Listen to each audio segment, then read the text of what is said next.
Muy buenos días a todos. Mi nombre es Francisco Javier Orozco Carrillo. Soy médico residente de la especialidad de anatomía patológica del tercer año del Hospital Alberto Sabogal Soloburen. En esta oportunidad voy a exponerles un tema que habla específicamente sobre el carcinoma de cervix, orientado a personal de salud, específicamente a los que pertenecen a la especialidad, ya que voy a más que todo tocar temas de la parte histológica. El carcinoma de cervix de por sí tiene varias divisiones a nivel del cervix. El más común y el más frecuente es el carcinoma escamoso. Sin embargo, también podemos encontrar adenocarcinomas en el cuello uterino y también otros tumores epiteliales, tales como los carcinomas adenoescamosos, los adenoides quísticos, los basales adenoides, los neuroendocrinos y los indiferenciados. Bueno, vamos a hablar sobre el carcinoma escamoso. Ya hablando específicamente sobre el carcinoma escamoso, hay que hablar que el carcinoma bien puede ser la parte maligna del epitelio escamoso del cérvix, que aún se mantiene dentro del epitelio, es decir, como un carcinoma in situ. Sin embargo, cuando el carcinoma ya invade, traspasa la membrana basal, tiene estadios por el cual nosotros debemos identificar. El estadio microinvasivo hace referencia cuando el tumor penetra o hace una disrupción de la membrana basal y se mete dentro del estroma del cuello uterino, invadiendo hasta 5 milímetros. A partir de 5 milímetros se le puede considerar carcinoma de células escamosas microinvasivo. Más de esos 5 milímetros ya se le considera como carcinoma de células escamosas invasivo. Y esta acotación hace mención a que no es lo mismo, el pronóstico tampoco va a ser igual hablar de un carcinoma microinvasivo que de un invasivo. Las características generales sobre el carcinoma escamoso van a estar en relación a que la mayoría de pacientes caen entre mujeres de 35 y 46 años. Este, Están asociadas a lesiones previas al carcinoma escamoso, es decir, el carcinoma escamoso no llega solo, sino hay pasos previos para que para que esta lesión se convierta en carcinoma y luego para que este pueda ser considerado maligno, o perdón, es invasivo. Y vamos a encontrar esas lesiones previas, además de encontrar la parte invasiva del carcinoma escamoso y algunas características que nosotros vemos que pueden predecir invasión es la necrosis y la maduración escamosa intraepitelial. Los carcinomas microinvasivos normalmente macroscópicamente se les ve normales, no se ve una atipia o no se ve macroscópicamente el cervix alguna alteración significativa. Son hallazgos muy inespecíficos y normalmente lo que se va a ver es inflamación. El diagnóstico, por consiguiente, del carcinoma microinvasivo es hecho única y exclusivamente de forma histológica. Es un hallazgo en realidad. La colposcopía lo que va a mostrar es lo que muestra como si fuese una lesión intraepitelial de alto grado, es decir, una lesión blanquecina con el ácido acético positivo, ¿no? Pero la colposcopía no te puede decir si ya ha invadido, te puede sugerir lesión, o sea, una lesión previa, lesión intraepitelial, pero no te dice que ya sí está invadiendo, no, porque es muy, muy sutil la invasión, por consiguiente no se puede determinar. La única forma de determinarlo es mediante la microscopía. Las características histopatológicas del carcinoma microinvasivo, nosotros vemos que el carcinoma ya empieza a invadir el estroma cervical a manera de lengüetas. El epitelio escamoso neoplásico se empieza a meter de forma expansiva y a manera de nidos de células escamosas neoplásicas se mete al estroma.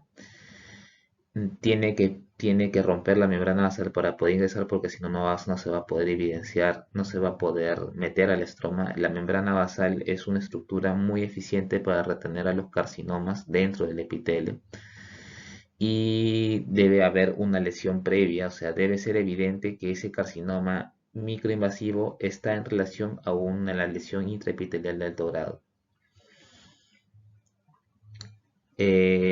Normalmente cuando los carcinomas, eso es independientemente de qué carcinoma estemos hablando, cuando los carcinomas invaden el estroma cervical, producen una especie de reacción, ya que las células cancerígenas se comportan como células de cuerpo extraño en el estroma. Entonces, cuando las células empiezan a invadir el estroma, se forma una fibrosis alrededor, a eso se le llama reacción estromal.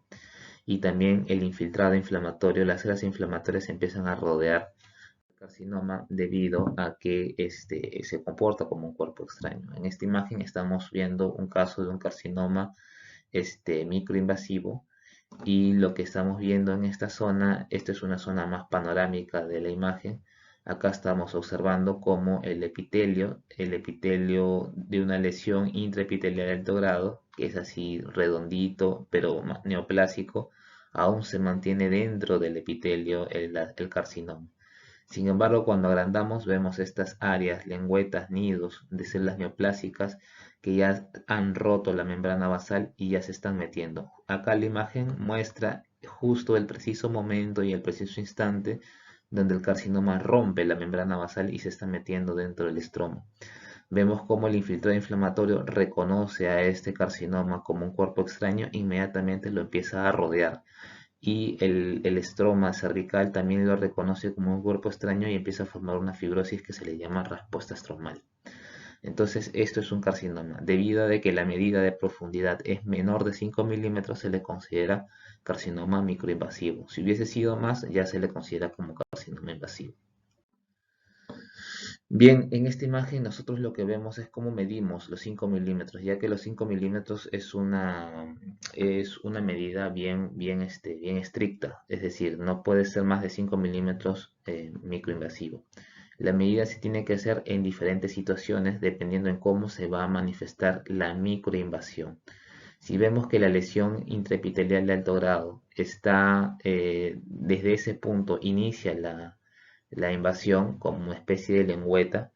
Acá lo que vamos a hacer es simplemente desde el borde inferior de la lesión intraepitelial hasta la profundidad donde llega se mide el grosor, y esa es la medida que nosotros tomamos. A veces la lesión intraepitelial se mete a la glándula endocervical, y dentro de la glándula endocervical y a partir de esa glándula endocervical invade. Entonces la medida va a cambiar. La glándula endocervical no se le considera como invasivo porque aún está dentro del epitelio. Entonces la medida se va a tomar desde la zona de invasión en la glándula cervical hacia la profundidad, la medida. En el caso en que nosotros no veamos que el carcinoma microinvasivo nazca de una lesión previamente, que es la lesión intraepitelial de alto grado, simplemente tomamos de referencia la unión estromal epitelial y hasta la último foco nido que se va a encontrar en la profundidad. Hasta ese punto se hace la medida. Ya hablando del carcinoma invasivo propiamente dicho, es el segundo más frecuente a nivel mundial, solo después del cáncer de mama. Es decir, el cáncer de mama está en primer puesto y en segundo puesto es el carcinoma escamoso invasivo de cervix. La mayoría de mujeres caen en el diagnóstico entre los 40 y 50 años, que es más o menos la edad bastante frecuente de este tipo de carcinoma. Los hallazgos microscópicos, y hablando específicamente de los hallazgos microscópicos, son muy semejantes a los del carcinoma invasivo, solamente que están por encima de los 5 milímetros.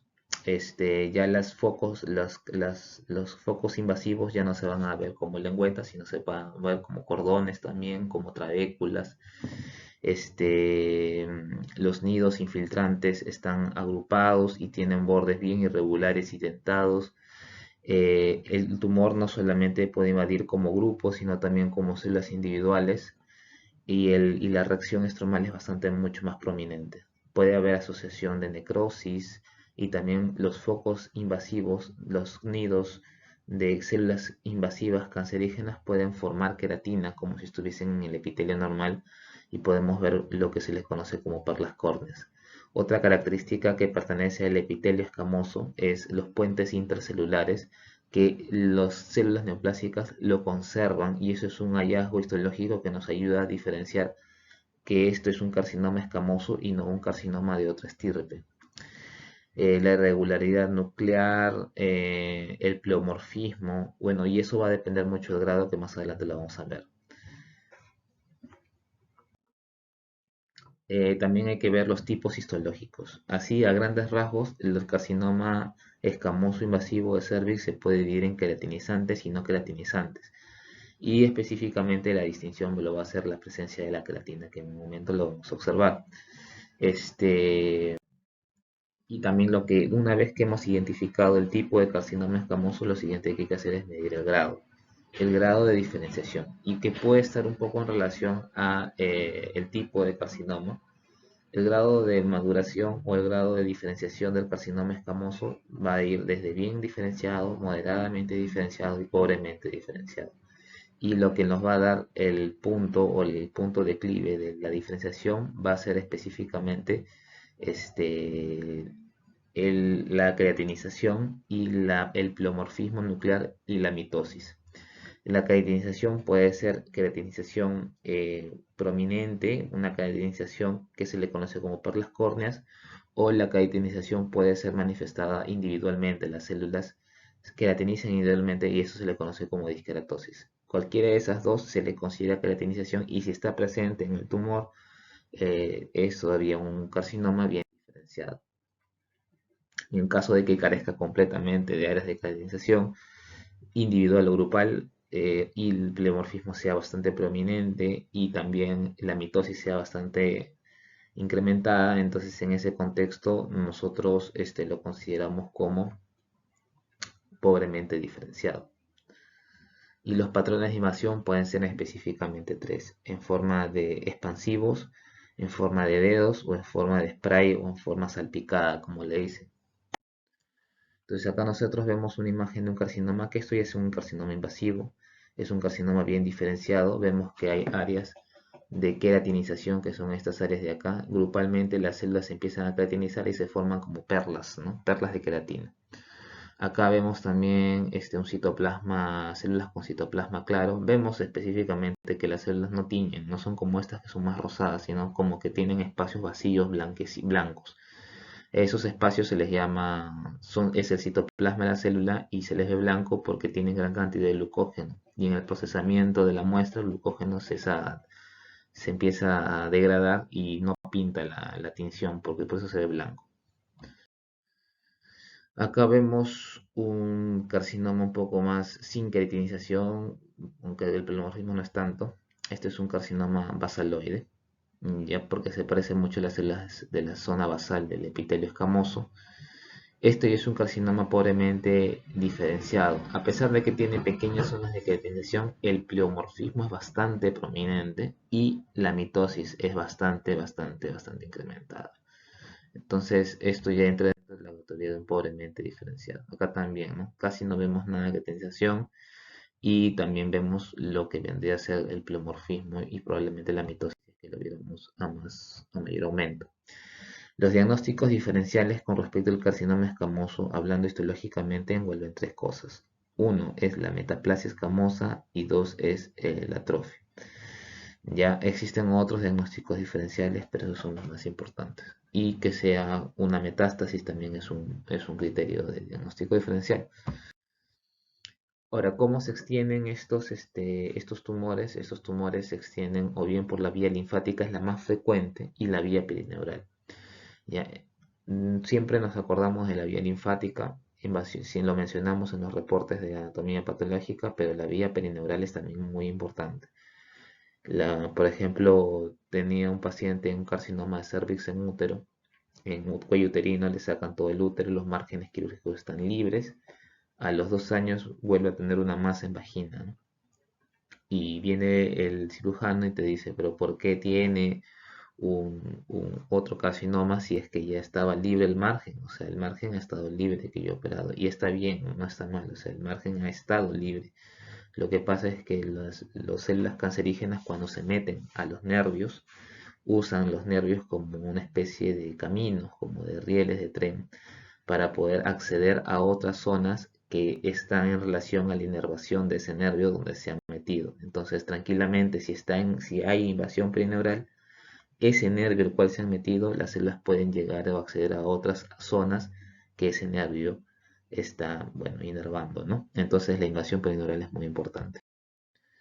Algunas variantes, solamente para mencionar nada carcinomas, el carcinoma verrucoso hace su mención a que tiene una característica papilar, papilas de forma verrucosa, como si fuese una verruga, ¿no?